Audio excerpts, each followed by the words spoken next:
والله العظيم ما اتفقنا على الحته دي، اقسم بالله. كلمه اول دي اتحط تحتها 100 خط وتواجهت بانتقادات شديده. اكتر برنامج كان حادثه وش في وش، اللي هو انا مش عايز افتكره خالص. اما السوق الاصفر اللي انا اخترت امشي فيه ان انا اخترع سوق جديد.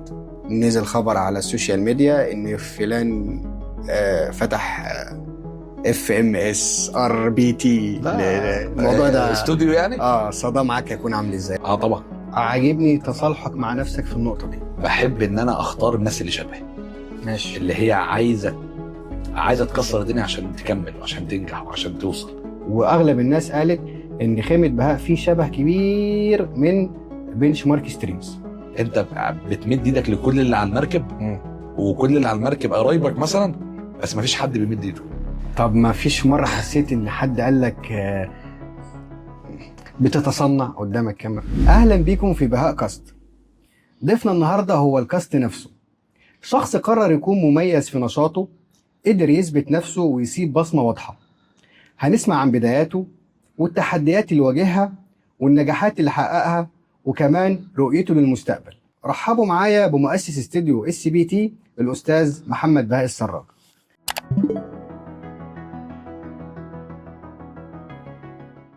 حبيبي يا مصطفى، الله ازيك يا محمد؟ ايه الكلام الحلو ده؟ لا ده انت اللي حلو والله. حبيبي الله يعني. وشكرا يعني ان انت اخترتني اني اكون يعني مكانك النهارده.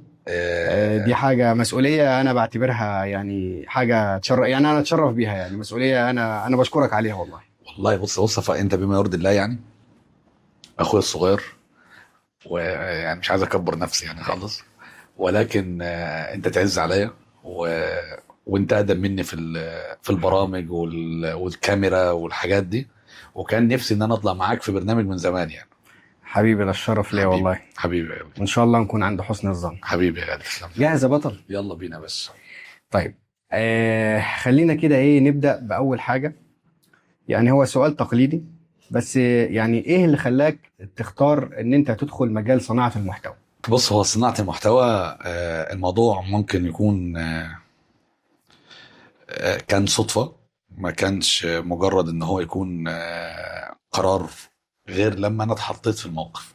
تمام. الفكرة كلها في البداية ان انا كنت ماشي بالعربية وفتحت لايف، كان نور قاطع في البلد، ففاتح لايف على اساس ان انا بتكلم مع الناس والنور قاطع ومش شايفين ومش عارفين، وده كان اول لايف اطلع فيه لوحدي. انا افتكر لما جيت فتحت الستور بتاع براند، كنت كلمت محمد حشمت، تعالى يا محمد حشمت اعمل لي لايف. فبعدها على طول اخدت قرار ان انا ابدا اقدم محتوى على السوشيال ميديا. يعني هي كانت صدفة وبعدين اتحولت لقرار مدروس تباعا، يعني واحدة واحدة. مظبوط. طيب مجرد ما انت بدأت يعني ايه يعني اكتر عقبة واجهتك وازاي قدرت ان انت تتغلب عليها؟ يعني انا خلاص قررت اكون صانع محتوى، ففي عقبة كده يعني عملت حيطة قدامك، ازاي قدرت ان انت تكسر الحيطة؟ بص كتير، يعني اولا انا كنت بقدم محتوى في مدينة جرجا، وما كانش حد بيطلع يتكلم في محتوى دروس، محتوى تعليمي، محتوى كورسات، محتوى بتاع تسويق وخاص بالسوشيال ميديا. وتواجهت ان هو من بعض الناس القريبين، طب انت بتدي المعلومات اللي انت اصلا بتبيعها للناس، فانت كده مش خايف ان هي ممكن تأثر عليك؟ يعني انت حد بتعمل سوشيال ميديا وانت طالع تدي نصايح للسوشيال ميديا، فانت ده مش هيأثر على ان الناس ممكن تجي لك وتعلمها حاجة زي دي؟ قلت لهم لا ابدا، استحالة. يعني هي العقلية دي مش بتفكر كده اصلا. التفكير نفسه ان انت لما تيجي تعمل دعاية لنفسك وبتبدأ تدي معلومات مجاني للناس، وده اللي احنا درسناه وده اللي انا بدرسه للناس. انت عشان خاطر تخلي العميل يثق فيك، علمه ازاي يستغنى عنك. صح. فلما هتعلمه ازاي يستغنى عنك، هو مش هيستغنى عنك لان هو مش فاضي، فهو هيجي لك علشان هو وثق فيك. مظبوط. طيب بالنسبة للحتة بتاعت عقدة الخواجة موجودة. انت بدأت المحتوى في جرجا. مظبوط. تمام. ويعني انا واحد يعني عشت الموضوع ده أكيد. يعني من سنين، فانا عارف ان التقبل بيكون يعني على مضض. كنت عارف ان ده هيحصل وانت داخل على الخطوه دي ولا ما؟ كنت عارف وخدت قرار من اول يوم ان انا اقفل وداني عن اي نقد غير بناء. غير بناء غير دي بناء حلوه. اه، عشان اتكلم بما يرضي الله. انا لان كنت بسمع في نقد، هو يعني لازم لو على يكون في النقد هو نقد. موجود. هو لازم اه. يكون في نقد. وانا مش انسان كامل، يعني مفيش حد فينا كامل. ممكن اغلط وممكن اعمل حاجه غلط، ممكن اتصرف تصرف غلط. ولكن هي الفكره فين؟ هل الشخص ده، انا دايما اتعلمت حاجه قبل ما انا اخد على نفسي الكلمه اللي بتتقال، اشوف مين اللي بيقولها. صح. الشخص اللي بيقول ده هو فين، مكانه فين. ما يجيش حد مثلا يجي يقول لي كلمة وهو أصلا إنسان مش ناجح في حياته، ما عملش ولا أي حاجة في حياته، فبالتالي أنا الكلام ده باخده من هنا بطلعه من هنا، ما بحبش أرد. طيب انت بقالك كام سنه يعني لما قلت بسم الله كده لحد النهارده؟ هو يعني النهاردة من أول لايف عملته مع محمد حشمت، كان سنتين. في خلال السنتين دول لحد النهارده، شاور لي على اللحظه اللي حسيت ان انت فعلا مختلف وبدات تعمل فرق. بمعنى؟ يعني انت بقالك سنتين بتشتغل، حلو. عملت ريلز كتير، مظبوط. محتوى كتير، مشيت في كذا حته. ايه الحته اللي حسيت ان انت هنا انا بدات اعمل فرق، ان انا بقيت يعني ما بقتش شبه الناس، بقيت محمد بقى في حته لوحدي؟ أول حاجة إن أنا بطلع أدي معلومات مجانية. لما كنت م. ألاقي حد في الشارع بيوقفني بالصدفة وبيقول لي أنا عرفت معلومة معينة، أنا محتاجك تديني كورس مقابل مادي علشان خاطر أعمل حاجة دي، فده كان بالنسبة لي أنا في حتة تانية، أنا كده نجحت. يمكن في جرجة هنا مش كتير، م. لكن على وجه بحري. يعني أنا عايز أقول لك إن أنا هنا في عقدة الخواجة اللي أنت اتكلمت عنها، أغلب العملاء بتاعتي مش من جرجة. كويس. من غير ما يشوفوني، غير على السوشيال ميديا، بيتعاملوا معايا تليفونيا جوه مصر بره مصر. الحمد لله انا معايا شغل في الكويت، معايا شغل في السعوديه، ومكملين معايا يعني الحمد لله. ده اللي بيدل على انك انت عقده الخواجه لسه موجوده. الاكسبيرينس بتاعتك في مجال التدريب، انا واحد من الناس خدت اي سي دي ال على ايدك. حبيبي. تمام. كان ليها دور في ان انت يكون يعني رهبة ان انت تتكلم توصل المعلومة، يعني كان ليها دور، يعني قدرت تستفاد من الاكسبيرينس دي؟ ده اكبر ده داعم كان ليا. ان انا اصلا ليا 14 سنه، انا النهارده ليا 14 سنه بدرب قدام عدد سواء كبير سواء صغير. بديهم كورسات خاصه بالاي سي دي ال طبعا، واشتغلت في الكمبيوتر واشتغلت في تي او تي واشتغلت في اكتر من حاجه خاصه بالتدريب. ولما ربنا كرمني ودخلت في موضوع السوشيال ميديا، اعتمدت من وزاره الاتصالات ان انا ادي الديجيتال ماركتنج، وده كان من خلال جمعيه تنميه المجتمع.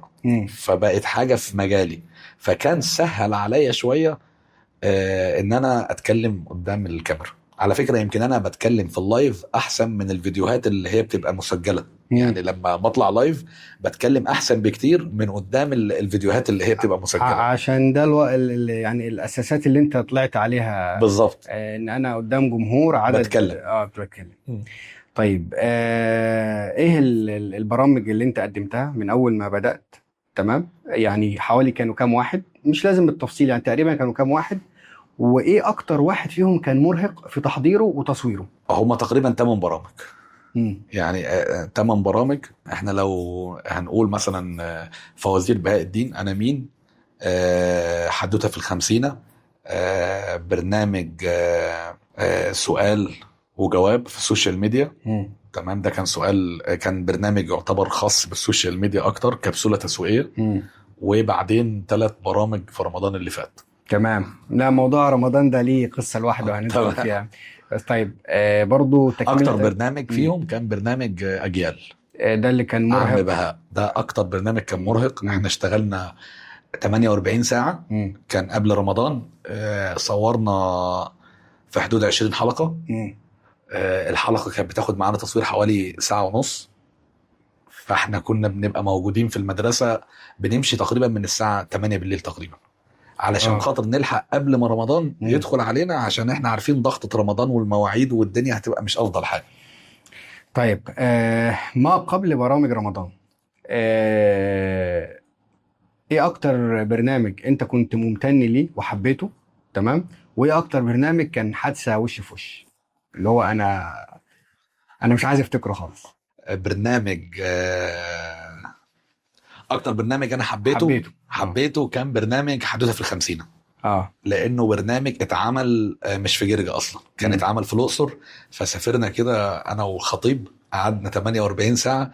احنا قاصدين نسافر عشان نصور في كل الاوقات اللي في اليوم. عايزين نصور في الغروب وفي الشروق وفي النهار وفي الليل وفي كل حاجة. فاحنا ايه نازلين عارفين ان احنا هنطحن في اليومين دول. صورنا البرنامج كله في 48 ساعة. والبرنامج ده حصلت لي فيه حاجة كانت بالنسبة لي وش سعد عليا، هي ان انا اول مرة اوصل ل1,000,000 مشاهدة لفيديو واحد على تيك توك. كانت يعني الحدث ده كان في البرنامج ده. طبعا كنت على المحطة، رفعت الفيديو على التيك توك، ما شفتش الموبايل تاني غير انا وفي المحطة راجع من ضغط الشغل اللي علينا والتجهيز والتحضير والتصوير والكلام ده كله. ما كنتش قادر ان انا افتح الموبايل. انا وعلى المحطة راجع بقى بفتح الموبايل وببدأ ان انا اشوف الحاجات. لقيت ان انا وصلت ال1,000,000 مشاهدة على تيك توك من فيديو واحد. فطبعا البرنامج ده ما نساهوش. اي نعم كان فيه بعض الدروبات بس الحمد لله يعني. طيب والبرنامج كان حادثة وش في وش يعني، او خليني اقول مين اللي اكل البسبوسة؟ يا ده انا كنت ضيف فيه. للاسف يعني ايه البرنامج ده انا تعبت في التحضير فيه. ماشي. ومعايا التيم تعب معايا في التحضير. ولكن انا اشهد على كده. ولكن احنا واجهنا مشكلة ما بعد التصوير. يعني المونتاج كان عندنا فيه مشكلة.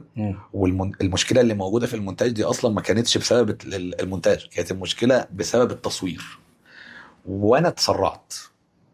انا اكون قبل ما تكمل، انا والله وده كلام مش متحضر، انا بحييك على صراحتك. طبعا يعني ان انت مش بتكابر في حته زي لا دي. لا انت كده ماشي صح. يا باشا انا كمل يا باشا. انت قول لي يا باشا انت غلطان ولا مش غلطان. انا الكلام ده واصحابي عارفين والله العظيم ما اتفقنا على الحته دي، اقسم بالله.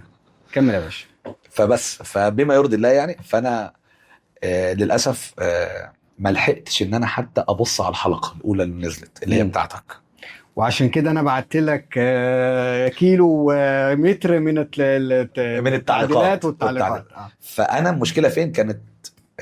وفاه والدة محمد خالد صاحبنا عليها رحمه الله. عليها رحمه الله. ما كناش فاضيين. وانا ما كنتش ببص وكنتش براجع. اجلت الحلقه الاولى تمام اللي هي بتاعت انا ومحمد خالد ونزلت بحلقتك انت انا ما شفتهاش. بعدين بقى حاولنا نعالج في الباقي لحد ما طلع منه حاجة أفضل شوية. وعايز أقول لك البرنامج ده مش عايز يكمل. سبحان الله. مع إنه والله كمضمونه والله عظيم، فكرة ممتازة. أنا كنت مستمتع. أنا صعبانة عليا إن هي فكرة اتعملت واتحرقت. لا هي ما تبص، هي ما اتحرقتش، هي بس إيه محتاجة إعادة هيكلة. أكيد ما دي هنعملها مع بعض وإن شاء الله. وأتمنى إن أنت تكمل فيها مع نعرض الديل دلوقتي وإحنا لسه مش محضرين حاجة إن أنت تكمل البرنامج ده.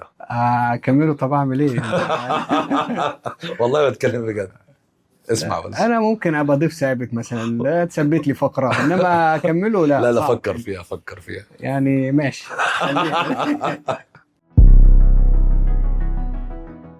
سؤالنا للاستاذ محمد بهاء. ايوه. انطلاقه رمضان اللي فات. ايوه تمام. انت دخلت علينا ب3 برامج صح كده؟ حصل. خليني يعني أسألك بالراحة. أنت من البداية كنت مقرر إن أنت تدخل في 30 يوم بس وسط زحمة التفاصيل ما بين يعني صيام وشغل وعبادة ومسلسلات وبرامج والكلام ده كله، كنت واخد قرار إن أنت تدخل ب3 برامج مرة واحدة، ولا الموضوع يعني بدأ معاك إزاي؟ أولا أنا كنت داخل ببرنامج واحد. تمام. وكنت محضر له من فترة. وما اتعملش بسبب ان انا ايه. معلش ثواني، البرنامج اللي كنت ناوي عليه مش ولا واحد من ضمن ال3 اللي نزلوا؟ ولا واحد من ضمن ال3. الله. الفكرة كلها جت ازاي؟ جت ان انا رحت طلعت يوم خميس مع اصحابي حمدان والشربيني ووليد، وعرضت عليهم فكرة البرنامج. فجاء حمدان كان ليه رأي مختلف، فانا مشيت ورا رأي حمدان. اللي هو برنامج خيمة بهاء. كان اقترح الاسم علاء الشربيني، وفكرة البرنامج كانت بمحمد حمدان. فلما جيت عملتها كانت 15 يوم. تمام. وانا كنت عايز اعمل حاجة للاطفال زي كل سنة ما كنت بعمل لهم حاجة تشجيعية او حاجة ترفيهية او حاجة خاصة برمضان. فانا قلت خلاص هعمل خيمة بهاء كيدز، ماشي، بحيث ان انا ايه يبقى انا كده عملت زي كل سنة. حلو. ويبقى انا هنزل يوم ويوم لا، يعني يوم خيمة بهاء ويوم خيمة بهاء كيدز. ماشي. قبل رمضان يعني كان من ضمن تصوير الكيدز كانت اطفال من اجيال المستقبل. تمام، اللي هي اتعمل لها عمو بهاء، اللي هي اتعمل لها عم بهاء. ماشي. فلما جم صوروا جم معاهم اولياء امورهم. اولياء امورهم خدوا الفكره وصوروا فيديو كده اثناء الحلقه، وراحوا المدرسه اقترحوا على المدرسه ان هم يعملوا الخيمه دي هناك. ماشي. فجم عشان خاطر نروح نعمل الديل ده هناك، فطلعنا بفكره عم بهاء.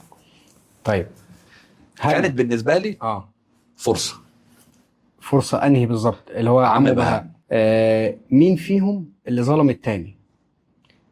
خيمة بهاء كيدز ظلمت خيمة بهاء، ولا العكس، ولا خيمة بهاء وبهاء كيدز ظلموا عمو بهاء؟ يعني لان 3 مع بعض مستحيل يكونوا على المستوى واحد من النجاح. اكيد. شايف مين فيهم اللي ظلم التاني، او مين فيهم اللي اتظلم؟ يعني خلينا اللي اتظلم خيمة بهاء. خيمة بهاء الرئيسي هو اللي اتظلم وسط كيدز وسط كيدز واجيال، في حين ان اجيال ما كانش بينزل على الصفحه بتاعتي اصلا. طيب، اما ده اكيد انا خدت بالي. طيب، لو رجع بيك الزمن كنت هتأجل مين فيهم؟ لو رجع بيا الزمن كنت هغير فكره البرنامج. بدل ما كانت حلقه خيمة بهاء كيدز وحلقه خيمة بهاء، كنت هخليها كلها حاجه واحده. تمام. ال30 يوم حاجه واحده ما فيهاش تصفيات. تمام. لان كانت من ضمن الاخطاء اللي موجوده في الموضوع ان انا قللت عدد المشاركين في خيمة بهاء. فالناس تعودت على الاشخاص. ايوه. فيعني في ناس كملت معانا لغايه النهايه. بس هي فكره ان هو كان نظام كاس كان حلو. يعني كانت فكره جديده. كانت فكره جديده ومش موجوده، وكانت فكره حلوه. ولكن انت برضو بتبص على نجاح البرنامج او الريتش اللي انت ممكن تحصل عليه من وراء البرنامج، لان كان معاك سبونسر وانا شايف ان الحمد لله ربنا وفقني في السبونسر. طيب، كان في حد من السبونسر يعني لما يعني حد قال لك طب ليه ما خلتنيش مثلا في عمو بهاء، او ليه ما خلتنيش في بهاء كيدز؟ يعني هل في حد من السبونسر يعني لامك على زحمه البرامج، ولا كان الحمد لله الموضوع لا استحسان من كل الناس؟ لا استحسان حلو خالص. اولا عمو بهاء ما كانش ليه سبونسر غير اجيال المستقبل خاص بالمدرسه. لكن انا الحمد لله ان انا كنت شايف ان في بعض الناس تقبلت فكره السبونسر، ان هي دخلت معايا في الاثنين ودفعت تكلفه الاثنين. طيب، صلى على النبي عليه السلام. ايوه. انت انتقدت انتقاد شديد، مش انتقاد بالمعنى الحرفي، ولكن كان هو علامة استفهام. لما قررت تعمل حاجة في رمضان كانت من وجهة نظر الناس ان هي مش كرياتيف بنسبة 100%. من انهي ناحية كرياتيف؟ تمام. كشكل برنامج، كطريقة تقديم، كنظام الكاس، كل ده كرياتيف يعني 100%. حلو. ولكن جزء كبير جدا من تفاصيل البرنامج كانت معمولة في مكان قبل كده في جرجة. تمام. وانا كنت واحد من الناس دي، واغلب الناس قالت ان خيمة بهاء فيه شبه كبير من بنش مارك ستريمز، البذرة بتاعت الموضوع. بص ده ما كانش برضه، عشان اكون فير معاك في الكلام، ده ما اساءش البرنامج، ولكن فهمك. هي الناس كانت عشمانه ان محمد لما هيكون يقرر ينزل نزله تكون يعني جلدها بالكامل متغير. في انا ممكن تقول انت ما كانش في نيتك ان انت او ما كانش في دماغك، بس انا بقول لك يعني الناس بره قالت ايه، شافت ايه، او شافت ايه، شافت ان بنش مارك ستريمز روحه كانت موجوده في اغلب تفاصيل فقرات خيمة بهاء. بص عايز اقول لك حاجه، انا بكلمك بما يرضي الله والله. هو طبعا في يمكن تشابه في ان هما اتنين، في اختلافات كتير خالص جدا. في ناس شافت خيمة بهاء، انا شفت البتاعه دي قبل كده، عارف الحته دي ما فكرتش فيها ان هي كانت ممكن يعني يعني تتلاشى الحته دي، ولا انت الموضوع كله ما كانش في ما دماغك؟ جاش في بالي خالص والله. حتى انا يعني هي القصه كلها ان هو الفرق ما بين خيمه بهاء و... وبنش مارك ستريمز كان كام سنه تقريبا؟ 3 سنين، كان في 2023. 3 سنين صح كده اهو. يعني انا مش ما قارنتش، يعني ما اتحطتش في وجه مقارنه انا كشخص كمحمد. فاهمني ازاي؟ انا كواحد من صناع بنش مارك ستريمز بقول لك ان الموضوع ما كانش كوبي بيست. انا اهو اكيد يعني انا فاهمك. ولكن لا هو ما كانش اكيد كوبي بيست. تمام. كان في تفاصيل انت يعني ممكن تكون بدون قصد، يعني الناس قدرت تربط ما بينهم. فالكلام ده انت ممكن تكون اول مره تسمعه. أيوة. تمام. بس خلينا اكون صريح معاك، عشان ان شاء الله احنا مستنيين منك بهاء، خيمة بهاء الموسم الثاني ان شاء الله. ان شاء الله باذن الله. يعني عايزين ناس يعني ما تقارنكش بحد تاني ان شاء الله. تمام. باذن الله. لان احنا يعني كانت في بنش مارك ستريمز كان الموضوع يعني كان في سكه غير اللي انت السكه اللي بدات فيها، وانا عجبني جدا جدا موضوع الكاس. بس انا في ناس، لان انا واحد زي ما قلت لك، الناس كانت بتقول لي هو مش ده زي اللي انت عملتوه. كنت بقول له يعني عشان اكون صريح معاك، لا مش هو، يعني مش بنسبه 100%، في فقرات كانت بتحصل كده. فانا ليه فتحت معاك القصه دي؟ علشان اقول لك ان شاء الله في الموسم الثاني من خيمه بهاء احنا عايزين الناس يعني تقارنك بالموسم الاولاني، مش تقارنك بحد تاني. ومع العلم ده اتمنى ان شاء الله، عشان انا عايزك يعني عشان بنش مارك ستريمز هو في شبهه كتير جدا جدا على السوشيال ميديا. اكيد. يعني هو مش فكره كرييتيف قد ما هي التفاصيل اللي جوه هي اللي ممكن تكون متشابهه.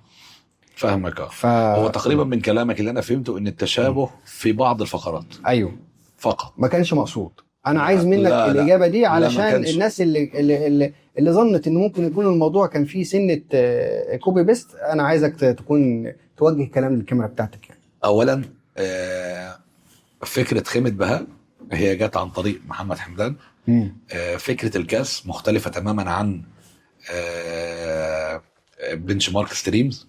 النقطه الثالثه وضعيه الاشخاص وقعدتهم في الخيمه مختلفه تماما. بنش مارك ستريمز ما كانش فيه حد بيقدم الحلقه امام الكاميرا، كان من خلف الكاميرا. صح كده. صح. فبالتالي دي برضو مختلفه تماما. الحلقات الدور الأربعة اختلف تماما عن دور الثمانية، اختلف تماما عن دور ال16. تقريبا انتوا كنتوا في بنش مارك ستريمز بتعملوا شاشة او في شاشة بيتعرض عليها السؤال. كان في شاشة بيتعرض عليها السؤال، ما كانش في هوست للبرنامج بالظبط. او كنا احنا ورا الكاميرا. كنت ورا الكاميرا. فكان الموضوع معانا لا هو انا شايف ان الموضوع مختلف تماما عنها. الفكرة الوحيدة اللي هي متشابهة ان هنا 2 وفي مسابقة ما بينهم، وهنا 2 في مسابقة ما بينهم.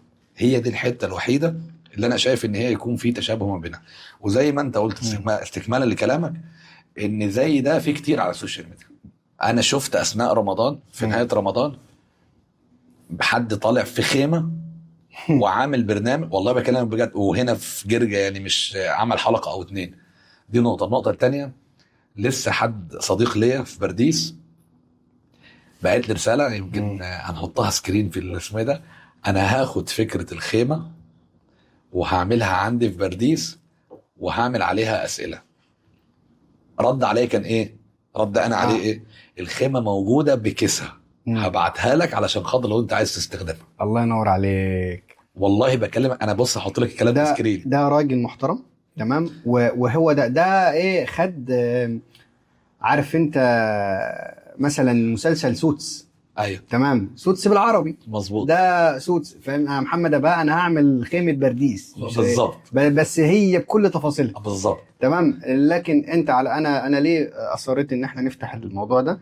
عشان خاطر كنت عايزك توضح للناس ان ده تشابه غير مقصود، وان هو الموضوع. انا واحد من صناع بنش مارك ستريمز بقول لك احنا مش الكرييتيفز بتاع المبدأ نفسه. احنا لما بدأنا نفكر في الفكرة بصينا على السوشيال ميديا وشفنا الناس بتعمل ايه ولقطنا من كل مكان حاجة يعني. مظبوط. بس اتمنى الناس تفهم الجزئية دي وما تاخدش حتة المقارنة خالص. والدليل على كلامي ايه؟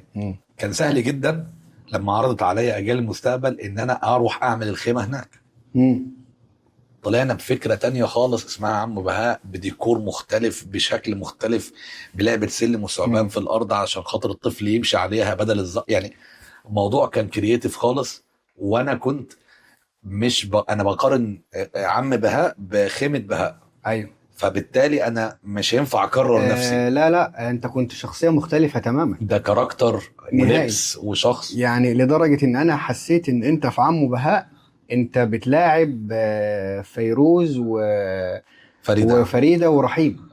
بالظبط. يعني انت في الحاله دي معاهم، غير ان انت يعني كنت واخد حاله الاب مع الاطفال يعني. عايز اقول لك حاجه، احنا بعم بهاء يمكن انا عايز اتكلم اكتر عنه، لان هو يعني 48 ساعه وقبلهم 48 ساعه. ده البرنامج كفكر، كديكور خشب اتعمل، كتصميمات بانر اتعملت، كلبس. يعني انا ومحمد جبال كنا بندور على اللبس اللي انا هلبسه، ما لقيناش اللبس. كله ده تسهيل ربنا. انا عايز اقول لك الحمالات اللي انا لابسها دي محمد جبال تقريبا يعني جابها لي مش عارف الساعه كام من فين. كان الموضوع فعلا كله ترتيب ربنا كاتبه ليا ان هو يطلع بالشكل ده. طيب يبقى كده المحبب الى قلبك هو عمو بهاء. الانجح فيهم كان خيمة بهاء كيدز. تمام. ده على جانب صفحة محمد بهاء تسويق. لكن يعني لا انا بتكلم من ده من وجهة نظرك انت. مظبوط. يعني انت المحبب ليك كان عمو بهاء، الانجح بهاء كيدز. اللي اتظلم خيمة بهاء. اتظلم هو يعني هو اتظلم. طيب من 3 برامج دول الناس في الشارع حد كان بيناديك بحاجه فيهم يعني؟ عم بهاء يعني دي ثبتت معاك شويه؟ انا اتحطيت في اكتر من موقف محرج في اماكن مختلفه، الاقي الطفل بينده عليا ومعاه مامته عمو بهاء. دي بصمه عظيمه. لما كنت بروح المدرسه الصبح وبنزل من العربيه تمام، فكانوا الاطفال عمو بهاء هنصور يلا بينا مش عارف فكانت الروح نفسها حلوه خالص يعني. وطبعا يعني يمكن انا احب بشكر ديانا ومحمد جبال على ان هم كانوا كل حاجه في الموضوع. انا كنت بظهر قدام الكاميرا، لكن كل عك اللي بيحصل كان بيحصل هم كانوا بيتلاشوه، كانوا هم بيشتغلوا عليه وكناش بننام. بشكر احمد الخطيب ان هو عمل مونتاج للخيمه وللخيمه كيدز، وبشكر ادم لمونتاجه في عم بهاء هو احمد الخطيب برضه. وبنشكرك ومنتظرين منك الأحسن دايما إن شاء الله. وفاصل ونواصل. مكملين معاكم بهاء كاست، وخليني أسأل محمد سؤال كده. من يعني عوامل نجاح على منصات السوشيال ميديا هي المشاهدات. أكيد. تمام. أنت شايف إن أنت حققت القدر الكافي من المشاهدات اللي تقدر تقول بيه انا نجحت، ولا انا اون تراك؟ يعني انت حاسس ان انت فين في الحتتين دول؟ انا لا لسه ما وصلتش للهدف اللي انا عايزه. تمام. طيب من ناحيه عدد المشاهدات ولا الانتشار؟ لان دي غير دي. لا من ناحيه دي ولا من ناحيه دي. انا انسان يعني عندي مرض النجاح. حلو بجد والله. يعني انا بتلاقيني بحط نفسي في حاجات غصب عني. بورط نفسي في اي حاجه. والله بتكلم انا شايف، وانا شايف دي المنتاليتي اللي انا بحب ان انا اعيش معاها. وحتى ده هتلاقيني انا مع الناس اللي هي معايا في الشغل بحب ان انا اختار الناس اللي شبهي. ماشي. اللي هي عايزه تكسر الدنيا عشان تكمل وعشان تنجح وعشان توصل. هل انا بقيس ده بالمشاهدات؟ لا. هل بقيسه بالانتشار؟ برضه لا. هو الانتشار هيجي والمشاهدات هتيجي، بس انا الرساله اللي انا عايزها وصلت ولا لا؟ حلو. فده ياخدنا للسؤال الثاني، او هو مش سؤال على قد ما هو انا كنت عايز اعرف ايه اللي كان في دماغك وقتها لما بعد رمضان مباشرة عملت استفتاء ان انا يا جماعة اكمل ولا ما اكملش.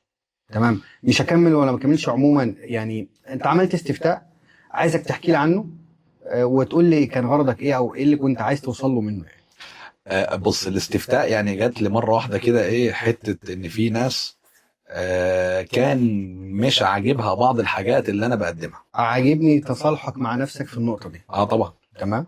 فانا لو ما عرفتش نقطه ضعفي فين ومشكلتي فين، انا مش هكمل ومش هنجح. حلو. فانا دلوقتي حبيت ان انا انسان. انا كان ممكن على فكره ده سلاح ذو حدين، كان ممكن انزل البوست واغلب اللي يرد عليا ناس مش عايزاني اكمل. وهل ده صح ولا هل ده غلط؟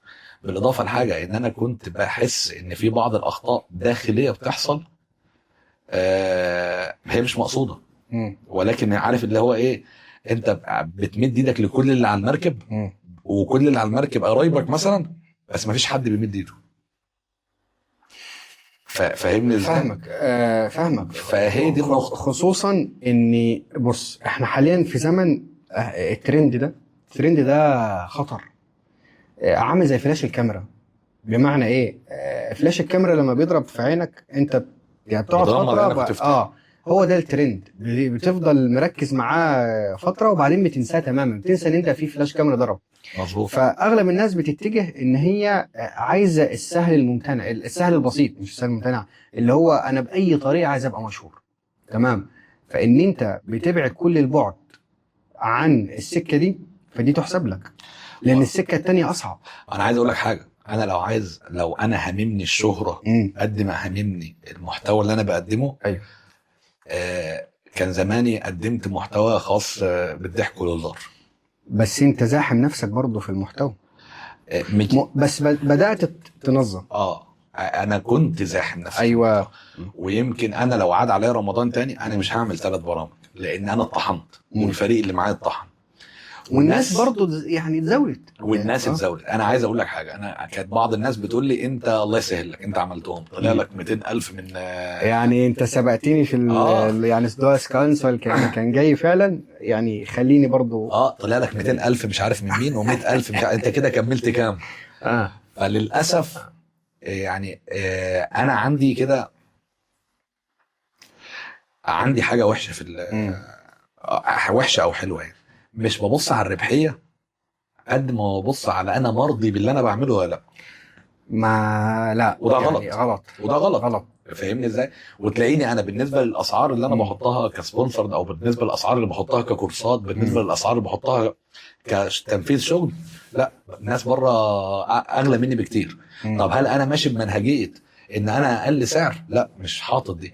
بس يمكن انا جوايا حاجه معينه، اللي هو انا مش بحب او مش مقتنع بفكره ان انا اكسب 200%. انا ده مش مقتنع ان انا اكسب بفكره 200%، مش مقتنع بيها الفكره دي. فبالتالي انا بلجأ اللي هو انا ايه، انا بقدم محتوى او بقدم جوده متوسطه ومقابل سعر متوسط. بقدم جوده كويسه مقابل سعر كويس، مش هو غالي. تمام. فهي دي الحته. فكنت ظالم نفسي في المحتوى اللي انا كنت بقدمه كتير جدا، ولكن بدات ان انا ارتب ده،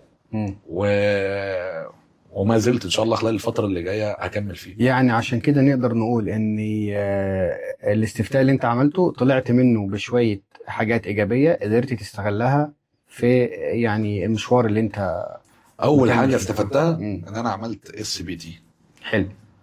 ده كان من بعض الناس على فكره، يعني ده كان بعض الاقتراحات للناس ليا، ان انا اطور من التصوير، الاضاءه.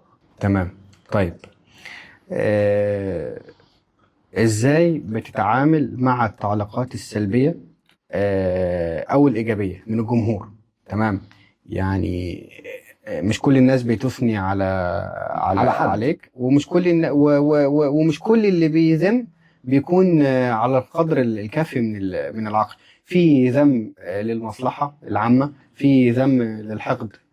يعني بتتعامل ازاي مع النوع ده والنوع ده؟ اولا انا شايف ان انا واخد قرار من البدايه خالص ان اي حد هيقول لي كلمه تكسر مجاديفي انا مش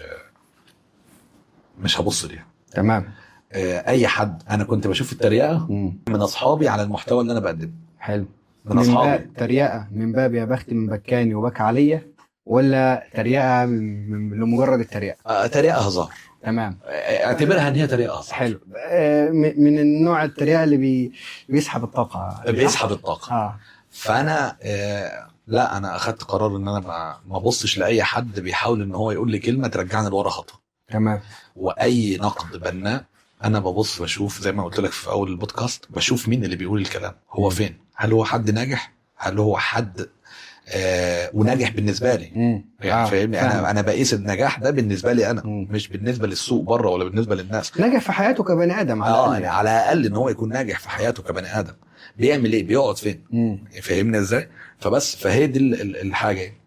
ازاي قدرت تلاقي يعني احنا الموبايل ليه بصمه وش اكيد. تمام. انت بقى ازاي قدرت تلاقي البصمه بتاعتك واسلوبك الخاص وسط زحمه صناع المحتوى؟ كان قدامي خيار من اتنين، يا اما اخترع بتكلم بجد، يا اما اتكلم بطبيعتي او اتكلم اللي هو زي ما انا بتكلم. انا على فكره لما بتكلم في شرح بشرح كورس ICDL ولا بشرح اي حاجه بتكلم بنفس الشكل. لما بعمل ميتنج في الشغل بتكلم بنفس الشكل. طب ما فيش مره حسيت ان حد قال لك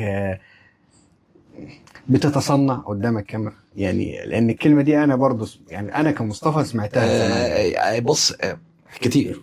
تمام. طيب كنت بتقابل، خلينا نفترض افتراضين ان الشخص اللي قال لك الكلمه ده شخص انت بتعتبره من الناس اللي بتنصح، تمام، قالها لك بشكل كويس. انا مش حاسك محمد بهاء وانت قدام الكاميرا، كان ردك ايه ليه هو، وحسبتها بينك وبين نفسك ازاي؟ هو موقف ما حصلش لكن هو موقف نفسه ما حصلش، ولكن هي عارف الفكره فين. طب حابب توصل ايه للشخص اللي ممكن يكون قالها لنفسه ومش قالها لك انت؟ فاهمني؟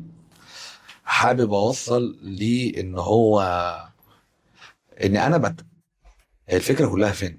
نرجع للمبدأ في البدايه خالص، انا عايز اوصل لايه. طيب خليني برضو اقرب لك عليك المثال. السؤال انا كمصطفى وانا على القهوه مع اصحابي تمام شخصيه، وفي الشغل مع العملاء شخصيه، حلو، وقدام الكاميرا شخصيه، حلو. هي بتبقى يعني تحول تلقائي، تمام. هي ممكن الناس ما تكونش فاهمه ده، مظبوط، تمام. فانت ماشي يعني هو ده اللي في دماغك، يعني انت متفق معايا في المبدأ ده؟ انا بص متفق معاك في المبدأ ده، ان انت ممكن تكون انت غصب عنك تحول تلقائي من نفسك بناء على ظروف الوضع على ظروف الوضع بالظبط. ولكن انا مش قاصد خالص ان انا اتصنع او يعني في ناس ممكن تقول لك محمد بقى بيتكلم بحراوي ليه؟ انا دي بقولها لك. انت راجل كنت مدرب في يوم من الايام. انا اصلا لما بشرح ده لساني كده، وانا واسرتي او زوجتي وعيالي بنتكلم بحراوي. فهي القصه كلها فين؟ مش يعني انا بحاول بكلم اي حد على حسب ما هو يفهمني. وزي ما انا قلت لك اغلب العملاء بتاعتي من وجه بحري. قول لي يا استاذ محمد. اقول لك ليه يا استاذ محمد؟ انت مش اسمك مصطفى؟ ايوه صح. لا صح. ماشي. ناوي تطلع بره محيط جرجا؟ ان شاء الله. في خلال قد ايه؟ يعني في خلال سنه ونص، سنتين بالكتير خالص. من يعني طيب ناوي تطلع بمحمد بهاء بتاع تسويق، ولا باستوديو SBT، ولا بالاثنين مع بعض؟ بالاثنين مع بعض. ماشي. فين مش هقول لك. ماشي. طيب سؤال يعني هو في سنة فلسفة يعني. ماشي كده نرجع ايه هي اصعب حاجة في الحفاظ على الاستمرارية والابداع مع بعض؟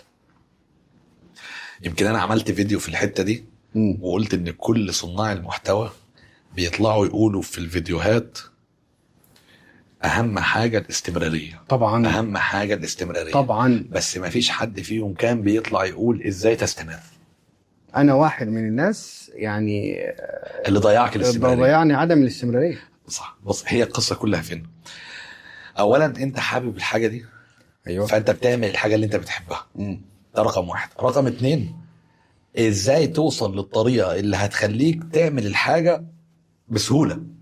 ما هو يقصك اللي بيخلي عدم الاستمرارية ايه؟ ممكن يواجهك صعوبة، وقت، ادوات، الحاجات دي.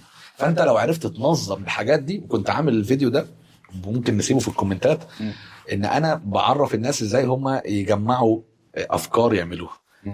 بس برضه ده يختلف من حد بلوجر ايوه حاطط حياته على السوشيال ميديا، محتاج ان هو يصور كل وقت وكل دقيقه، ما بين بقى حد بيقدم محتوى. فاللي بيقدم محتوى هو عنده افكار معينه عايز يعملها، عنده نصايح معينه عايز يطلع يقولها. فانا في الفيديو ده مدي وقت كده ازاي تحضر 30 ريلز، ازاي تصور 30 ريلز في ساعتين. ويمكن احنا عندنا هنا في الاستوديو عندنا جهاز الملقن ده اللي هو بيخليك ممكن تصور 20 فيديو في ساعتين. فده هيوفر عليك وقت ومجهود وكل حاجه. خليني برضو اكمل في الجزئيه دي.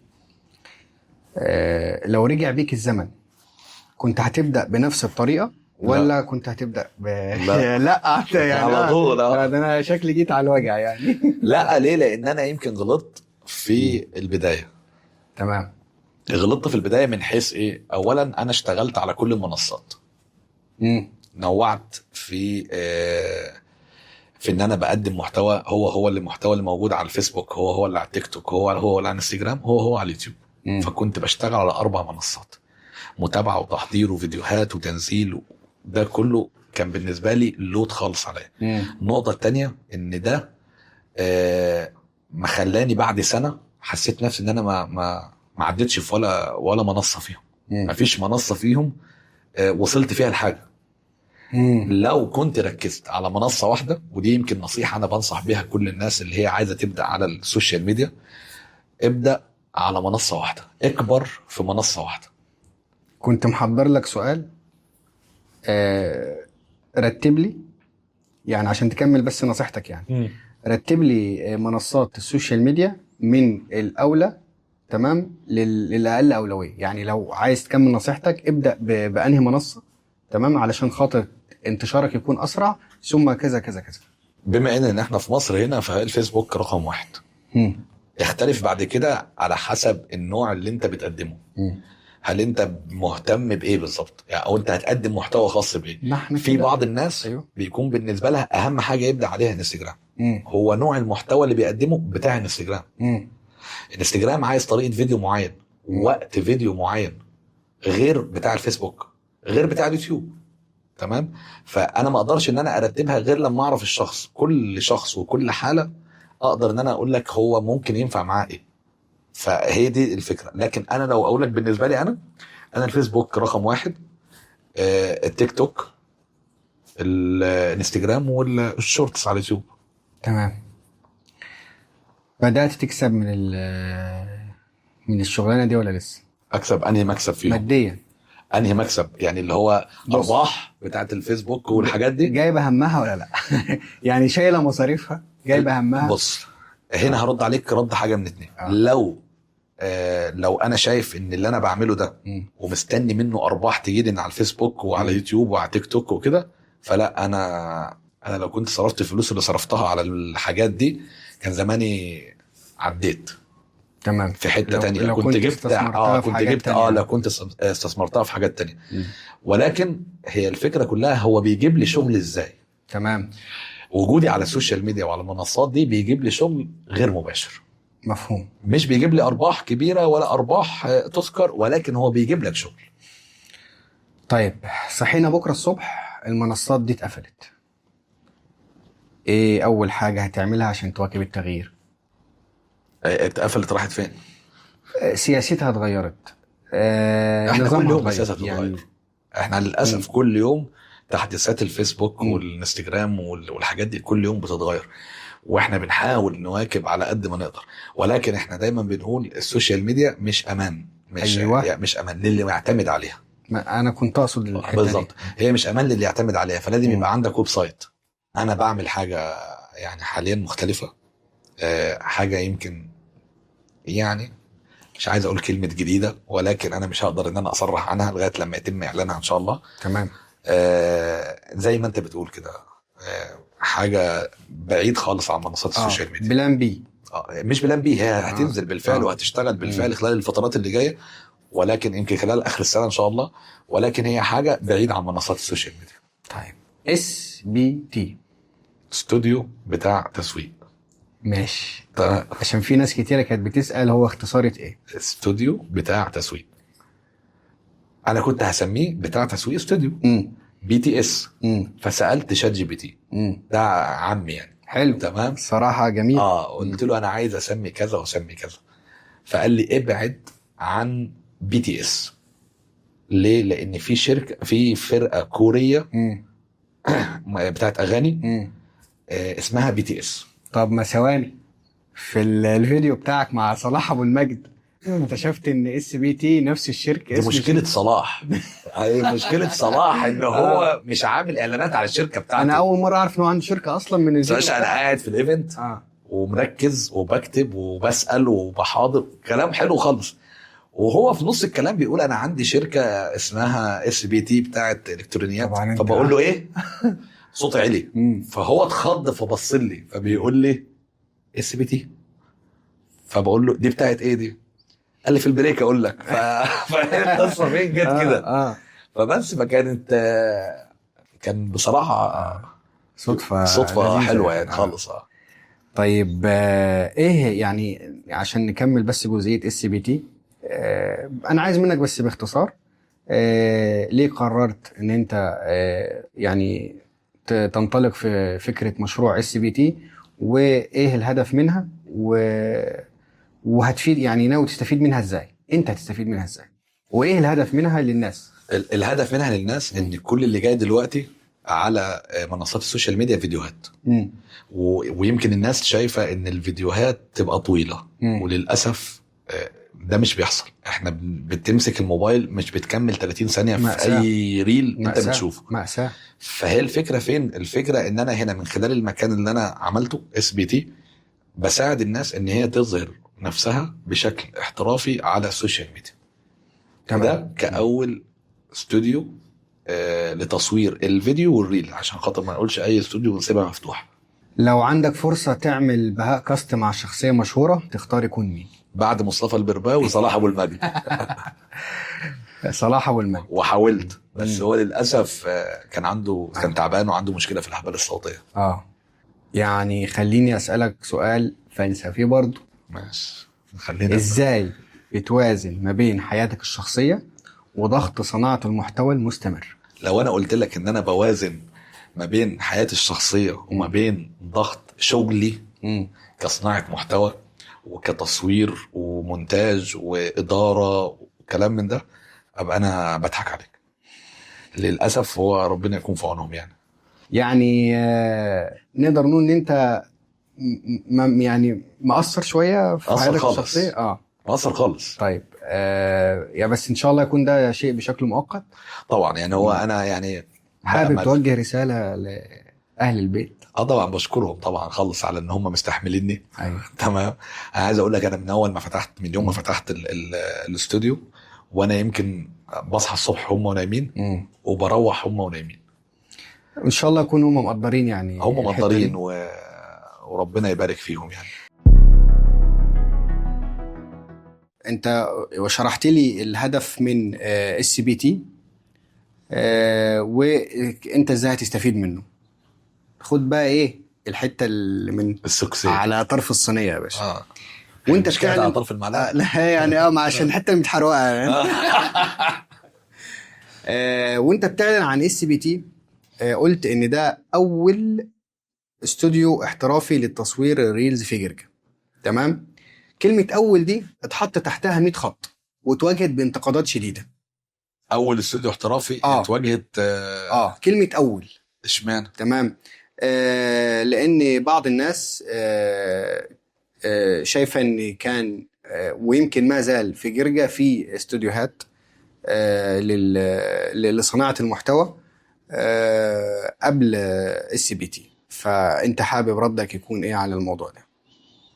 هو انا اول مره اسمع منك ان في استوديوهات في جرجا. تمام. طيب وده اذا كان مش عيب عندي عشان اتكلم بما يرضي الله. ده مش عيب عندي. هو الفكره كلها ان انا اول استوديو في جرجا بيقدم تصوير فيديو وريلز، متخصص في صناعه الفيديو والريلز، واول استوديو بيعلن عن نفسه. فانا اعلنت عن نفسي بناء ان انا ما شفتش اي اعلانات لاي استوديوهات في جرجا. اعلانات، ولكن يعني اللي انا فهمته ان انت شايف ان انت الاول من نوعك في مكان مخصص للريلز والفيديو. تمام. لكن اكيد في استوديوهات كان يعني اللي هي انا الاستوديوهات عن اللي هي نفسي العاديه. اعرف يعني فاهمني. احنا مش هنقول اسماء، ولكن انت كان يعني توضيحا للناس، انت شايف ان انت قدرت تعلن عن الموضوع ده من البدايه. تمام. وما كانش حد عنده يعني انت قدرت تعمل بوم في الاعلان عن SBT. هو لما بتاع تسويق مش هيعرف يعمل تمام. بوم اللي حاجته. تمام. مين يعني هيعملها؟ صح. ولكن التوضيح بس علشان ممكن اصحاب الناس دي حست ان انت يعني ايه عديت من غير ما تقول سلام عليكم. انت تقصد ان انت متخصص في الريلز. تمام. لان الناس اللي كانت شغاله قبل كده دي كان استوديو مفتوح. تمام. يعني انا اول مره اسمع منك والله يعني. ولو دي ضايقت الناس فانا لو هم متخصصين في الريلز فده يعني لا تخصص ريلز تحديدا لا ما حصلش. لكن كان في استوديوهات في جرجا وما زالت. تمام. لكن يمكن انت تقصد ان انا اول واحد متخصص في ان انا موضوع الريلز عشان كمان اختيارك للخلفيات. لسه كنت هسألك، كنت هقول لك انت بتقول ان انت عارف ان في استوديوهات صح كده؟ أيوة. هل الاستوديوهات دي متصممة لصناعة الريلز ان هي ليها كادرات مختلفة وحاجات مختلفة وحاجات؟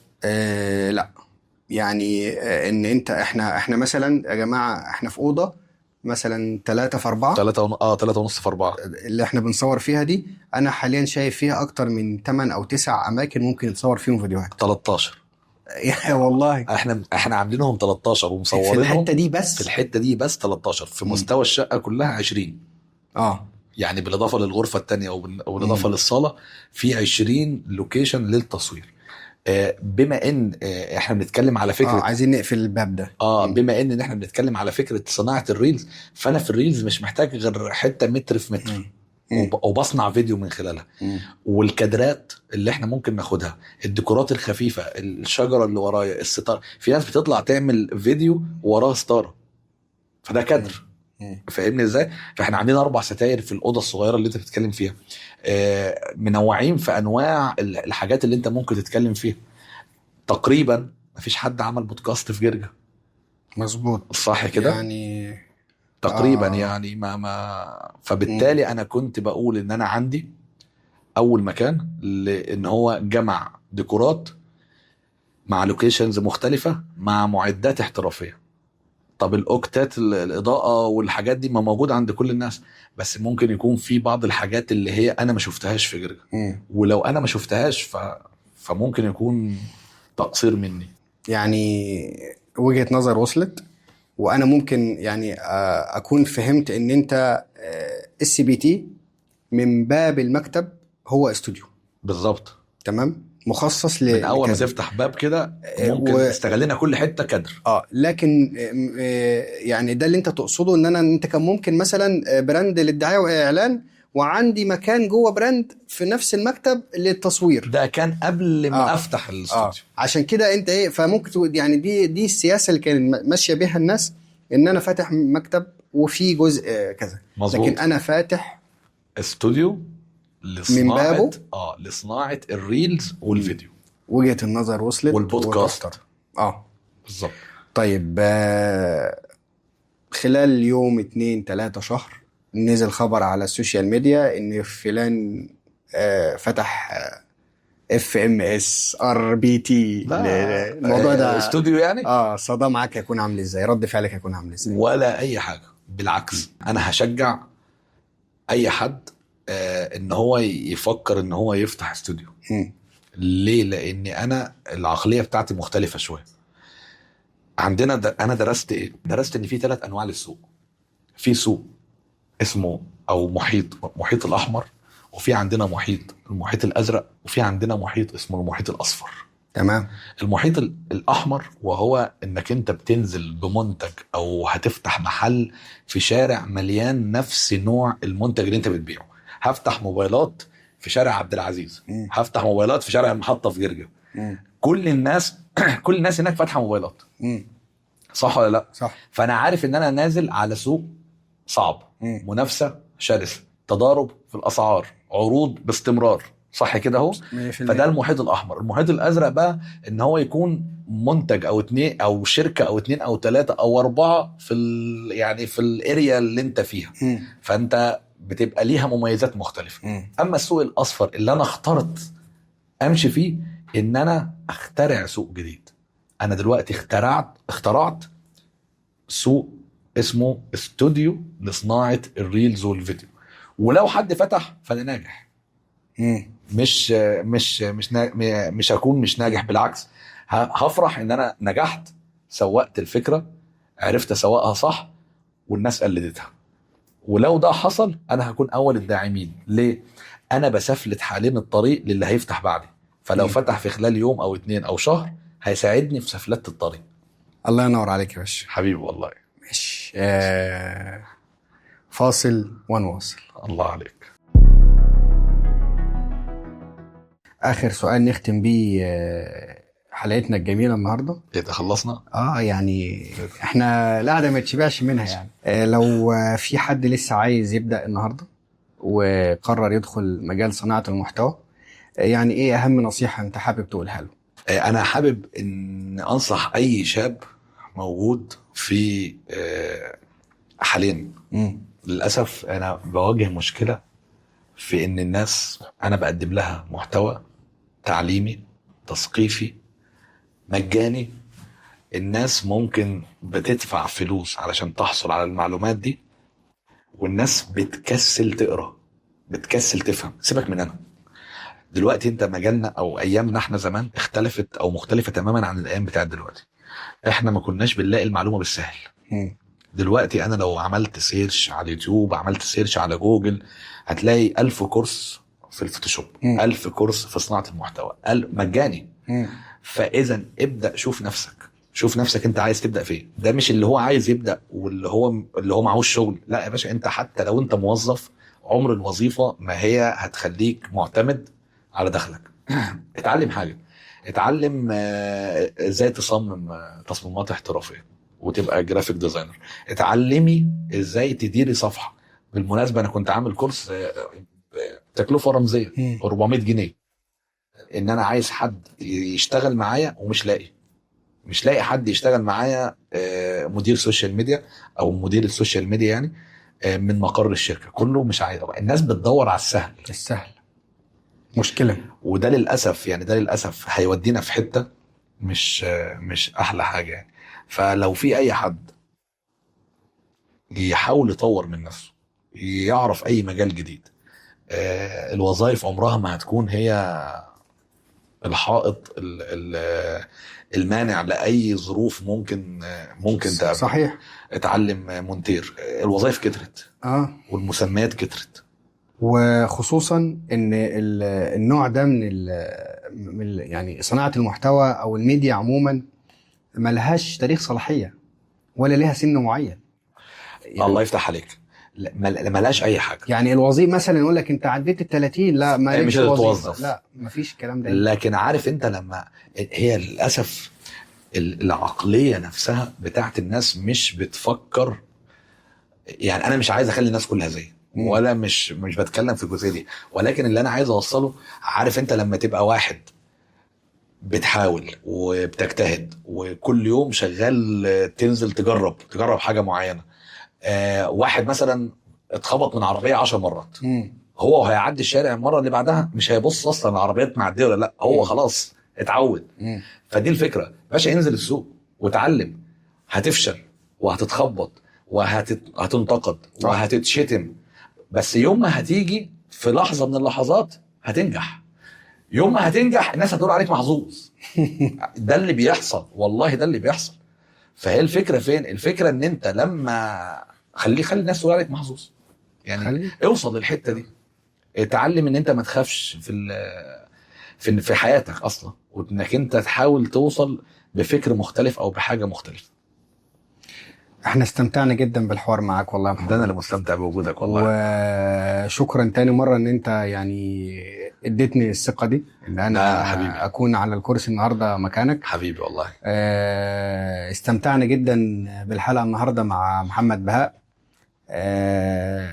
كان معاكم مصطفى البرباوي، بنصحكم ان انتوا تتابعوا كل حلقات بهاء كاست. حبيبي. ان شاء الله هتلاقوا فيها محتوى محترم، وكل الضيوف على القدر الكافي من الوعي وال يعني خلينا نقول القدر الكافي من الوعي ومن الكفاءة ان هم يكونوا اهل لان هم يوصلوا رسالتهم للناس.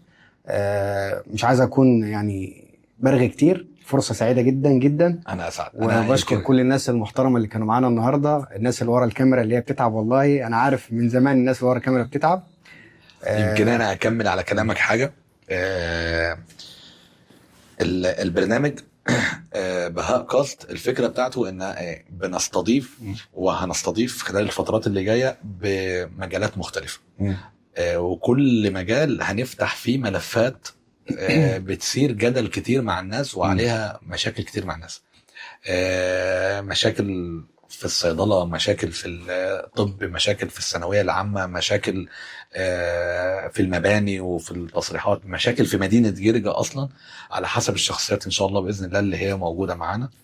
بس ما ننساش برضو شوية، يعني زي ما في جد يبقى في ضحك ولعب وحب. أكيد. يعني ايه، مش عايزين الدنيا تبقى جد خالص. لا أكيد ان شاء الله. ان شاء الله بإذن الله. اكيد يا باشا.